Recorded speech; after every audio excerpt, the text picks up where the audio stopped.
दोस्तों, आप सभी के लिए इकरा साइकोलॉजी एजुकेशनल चैनल फिर से एक महत्वपूर्ण टॉपिक को लाया है, जैसे कि हमेशा लेते आया है और आगे भी लेते आएगा, जो कि नई नई टॉपिक को जानकारी प्राप्त करते हैं और उससे हम लोग कुछ सीखते हैं, जो कि क्या है तो मनोविज्ञान साइकोलॉजी से जुड़े महत्वपूर्ण जानकारियों को हम लोग इस चैनल के माध्यम से जानकारी प्राप्त करते हैं। तो हम लोग स्टार्ट करते हैं और देखते हैं हम लोग आज क्या पढ़ने जा रहे हैं। तो मीनिंग ऑफ साइकोफिजिक्स, आज हम लोग मनोभौतिकी का अर्थ देखेंगे। आइए स्टार्ट करते हैं।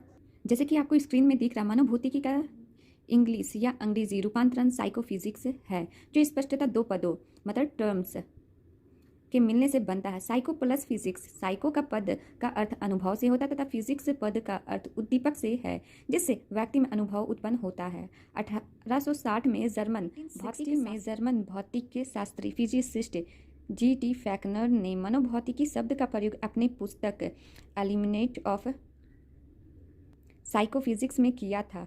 उस समय मनोविज्ञान को मूलतः चेतन अनुभूति का विज्ञान माना जाता था और मनोविज्ञानों की काफ़ी ज़रूरत थी, जिसके द्वारा वे उद्दीपकों एवं उससे उत्पन्न अनुभूतियों के बीच के परिणामात्मक संबंधों को अध्ययन कर सके। फैक्नर ने ऐसे 3 विधियों का प्रतिपादन किया, जिसका प्रयोग आज भी प्रयोगात्मक मनोविज्ञान में काफ़ी हो रहा है। जो बेसिक था नोट डाउन करने। मीनिंग ऑफ साइकोफिजिक्स को थोड़ा डिटेल से और देखेंगे। आजकल मनोभौतिकी को प्रयोगात्मक मनोविज्ञान की एक ब्रांच या शाखा कहें के रूप में जाना जाता है। इसके रूप में शाखा या ब्रांच के रूप में जाना जाता है।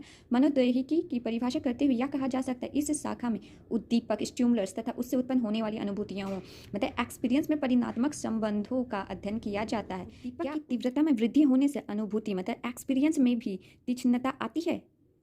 यदि आती है तो क्या उसकी अनुपात में या उससे अधिक या कम अनुपात में? इन प्रश्नों का अध्ययन मनोभौतिकी में किया जाता है। एक उदाहरण ले लेते हैं। यदि किसी ध्वनि की तीव्रता 100,000 से बढ़ के 200,000 कर दिया गया, तो क्या इससे उत्पन्न सुनने की अनुभूति पहले से बढ़कर दुगुनी हो जाएगी या कम हो जाएगी इत्यादि। ऐसे प्रश्नों का अध्ययन मनोभौतिकी में करके एक निश्चित निष्कर्ष पर पहुंचा जा सकता है। तो जी हाँ, आप लोग बताइए, अगर 100,000 से बढ़कर 200,000 हो जाए तो क्या होगा? तो डेफिनेटली यहाँ दुगुनी आवाज़, उसकी जो ध्वनि है वो तीव्र हो जाती है, उससे डबल हो जाती है। अब आगे देखते हैं कि बेसिक्स प्रॉब्लम्स ऑफ साइकोफिजिक्स मतलब मनोभौतिकी की मूल समस्याएं क्या होती। मनोभौतिक में उद्दीपक को स्टिमुली के गुण तथा उससे उत्पन्न अनुभूतियों के संबंध का अध्ययन किया जाता है। इस तरह के अध्ययन में कुछ समस्याएं उत्पन्न होती हैं। इसके कितनी समस्याओं में बांटा गया है? तो 3 समस्याएं उत्पन्न की गई है, 3 समस्याओं में विभाजित किया गया है। वो आइए देखते हैं। मनोभौतिकी की मूल समस्याएं कितनी बताई गई हैं? तो 3 बताई गई हैं। तो आइए देखते हैं।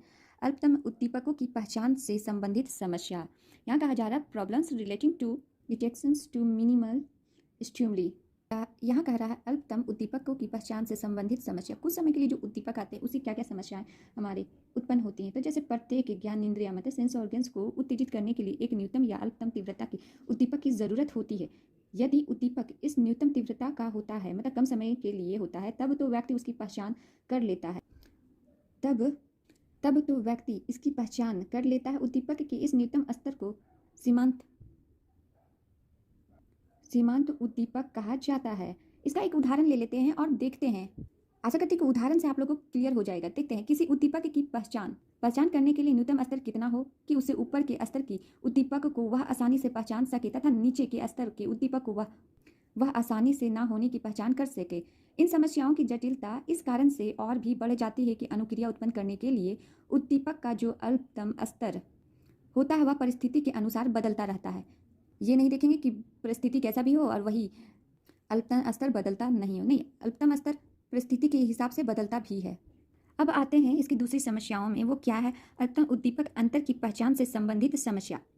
Problems relating to dedications of minimal stimulus defence.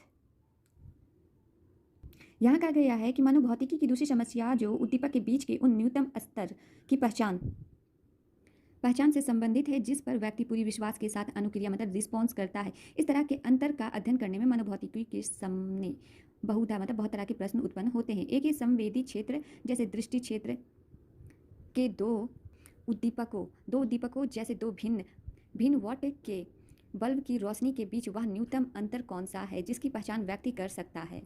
इसका एक उदाहरण ले लेते हैं और आपको अच्छे से समझाने की कोशिश करते हैं। यहाँ पे कहा जा रहा है जैसे कि यहाँ पे अल्पतम उद्दीपक अंतर की पहचान से संबंधित समस्या। नाम से ही स्पष्ट पता चलता है कि आप एक कम वोल्टेज वाला बल्ब को रोशनी को ले लें जिसमें रोशनी कम दे रहा है और एक ज़्यादा वोल्ट वाला बल्ब को ले लें, तो उसमें आपको अल्प समय कुछ समय के लिए थोड़ा सा अंतर देखने को मिलता है। उसकी पहचान से संबंधित समस्याएं भी उत्पन्न होती है। अब आते हैं नेक्स्ट पॉइंट पर, जो कि क्या है, मनोभौतिक की मूल समस्याएं को देखते हैं। इसका जो तीसरा पॉइंट है वो है उद्दीपक के बीच संबंधों के निर्णय से संबंधित समस्याएं। कोई ऐसी उद्दीपक के बीच संबंध निर्णय से समस्याएं उत्पन्न होती है, से संबंधित समस्याएं उत्पन्न होती है। जैसे कि मान लेते हैं किसी परिस्थिति में व्यक्ति इन दो उद्दीपकों को एक दूसरे के बराबर होने का प्रत्यक्ष करता है या इन दोनों में किसी एक की तीव्रता अधिक या कम होने का प्रत्यक्ष करता है। जब व्यक्ति इन दो उद्दीपकों के गुण मतलब क्वालिटी या परिणाम क्वांटिटी के आधार पर तुलना करने की कोशिश करता है तो इसमें कितनी त्रुटियां होती है तथा किस प्रकार की त्रुटियां होती है इत्यादि या देखने को मिलता है और निर्णय से संबंधित समस्याएं भी उत्पन्न होती हैं। इसी प्रकार से जो इन समस्याओं के कारण व्यक्ति में उद्दीपक से उत्पन्न होने वाली अनुभूतियों का अध्ययन ठीक ढंग से नहीं हो पाता है। यद्यपि मनोवैज्ञानिकों ने इन समस्याओं को सुलझाने की कोशिश की है, फिर भी अभी इन्हीं पूर्ण सफलता नहीं मिल पा रही है या पाई है। इसी प्रकार से मैं अपने यहीं पर टॉपिक्स को विराम देते हुए नेक्स्ट वीडियो पर मिलती हूँ। देखने के लिए धन्यवाद।